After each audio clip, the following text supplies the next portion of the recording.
Hello everyone, my name is Sandeep Khatri and I welcome you to my session on legal update. आज के इस session में हम बात करने वाले हैं एक रीसेंट बिल पे जो कि पार्लियामेंट ने पास किया है। उस बिल का नाम क्या है? उस बिल का नाम है the supreme court number of जजेस अमेंडमेंट बिल 2026। तो शुरुआत करेंगे फ्रॉम द हिस्ट्री कि ओरिजिनली सुप्रीम कोर्ट में कितने जजेस थे और उसके बाद कब कब जो है वो अमेंडमेंट्स हुई और वो नंबर जो है किस तरीके से बढ़ता गया और आज की तारीख में वो नंबर क्या है।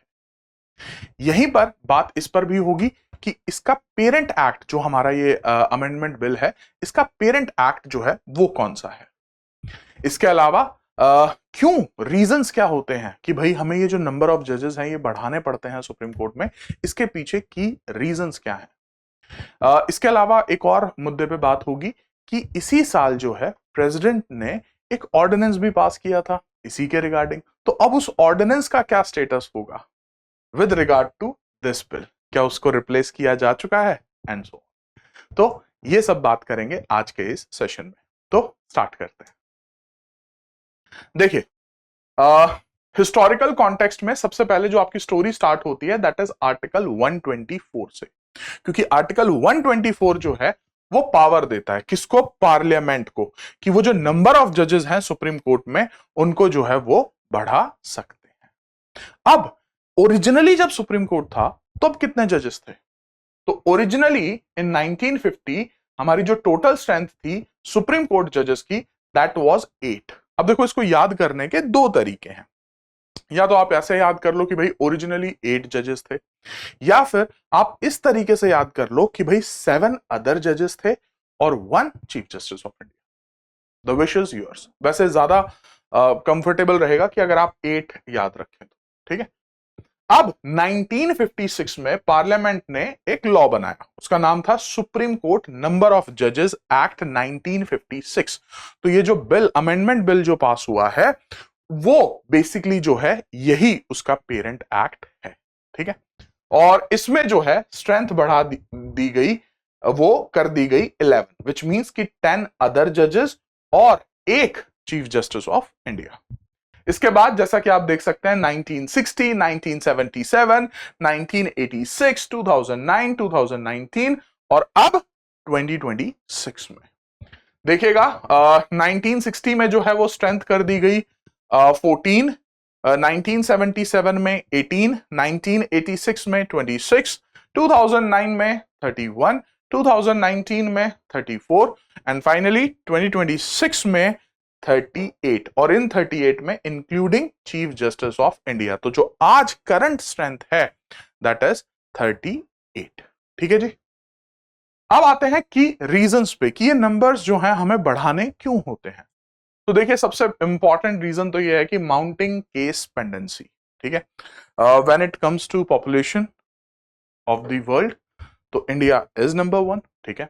तो अब अगर पॉपुलेशन कम ज्यादा होगी तो डिस्प्यूट्स भी ज्यादा होंगे, और जब डिस्प्यूट्स ज्यादा होंगे तो केसेस होंगे ही होंगे, और जब केसेस ज्यादा होंगे तो वो चाहे फिर आपकी सबऑर्डिनेट जुडिशरी हो, फिर चाहे वो आपकी हाई कोर्ट्स हो, या फिर आपकी वो सुप्रीम कोर्ट हो, केसेस यहां पर भी नंबर्स बढ़ेंगे।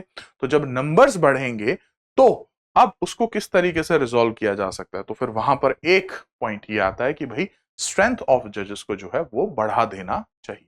ठीक है जी। तो पहला ही रीजन है माउंटिंग केस पेंडेंसी। जैसा कि आप देख पा रहे हैं ओवर 92,000 केसेस जो हैं वो पेंडिंग हैं सुप्रीम कोर्ट में। ठीक है जी।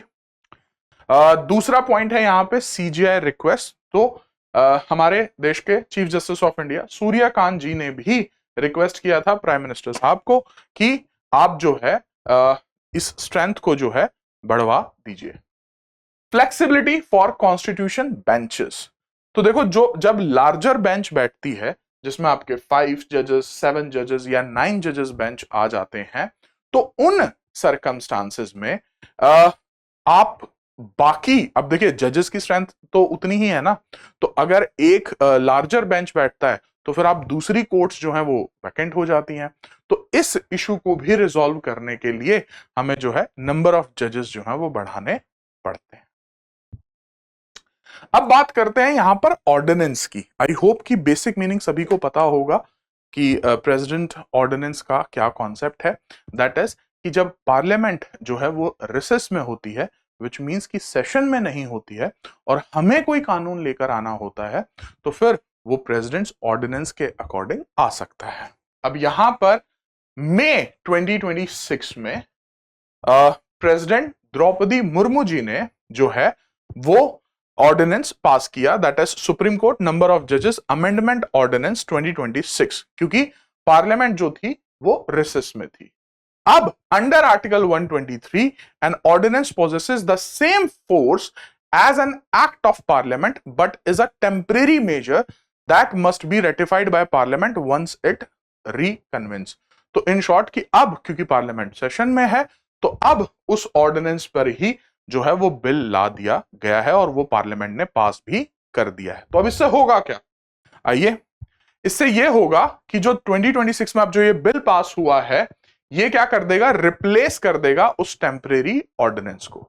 लेकिन यहां पर एक और चीज है, सिर्फ रिप्लेस नहीं करेगा, जो बिल है वो एज अ सेविंग क्लॉज भी यूज होगा। एज अ सेविंग क्लॉज का क्या मतलब है यहां पे, देखिए अब ये आपको मुझे बताना होगा इन द कमेंट्स कि जब ये ऑर्डिनेंस पास हुआ था तो कितने नंबर ऑफ जजेस जो है सुप्रीम कोर्ट में अपॉइंट हुए थे, तो उनका टोटल नंबर क्या था और उनके नेम्स क्या थे, tell me in the comments. अब सवाल ये आता है कि सर बिल तो अभी पास हुआ है, कानून तो ये अब बनेगा, लेकिन अपॉइंटमेंट्स तो पहले ही हो चुके हैं, तो क्या वो अपॉइंटमेंट्स वैलिड थे या नहीं थे। तो उसी के लिए the bill includes A saving clause, जिसका मतलब है कि वो वैलिडेट कर देगा उन अपॉइंटमेंट्स को जो कि ऑर्डिनेंस के बेसिस पर लिए गए थे। दैट्स इट, इतना सा ही कॉन्सेप्ट है। आई होप कि सबको इजीली क्लियर हो गया, ठीक है। आइए जी, अब लास्ट में जैसा कि मैं आपको एक एमसीक्यू देता हूं जो कि आपके अपकमिंग कॉम्पिटिटिव एग्जाम्स में पूछा जा सकता है। जैसे कि जो इंपॉर्टेंट एमसीक्यूज बनते हैं वो ये बनते हैं कि करंट स्ट्रेंथ क्या है सुप्रीम कोर्ट जजेस की, ये आपसे पूछा जा सकता है। लास्ट लेटेस्ट अमेंडमेंट कौन सी हुई थी, उस अमेंडमेंट बिल के बारे में आपसे पूछा जा सकता है। पेरेंट एक्ट के बारे में आपसे पूछा जा सकता है, जैसा कि मैंने यहां पे बताया। और आपके जो लेटेस्ट अपॉइंटमेंट्स हैं वो किन किन के हुए हैं उनके बारे में पूछा जा सकता है। तो ये आपके 4 से 5 जो है इंपॉर्टेंट कॉम्पिटिटिव एग्जाम्स के लिए क्वेश्चंस बनते हैं। आइए देखते हैं। The 2026 bill amended which parent act that regulates the number of judges in the Supreme Court of India? And these are your options. Supreme Court Number of Judges Act 1950, Constitution Judicial Administration Act 1977, High Court and Supreme Court Act 1960, और last है Supreme Court Number of Judges Act 1956. Now answer in the comments. ठीक है जी, चलिए आज के लिए इतना ही, जल्दी ही मिलेंगे नेक्स्ट लीगल अपडेट में। तब तक के लिए thank you very much, good bye and yes it's time to से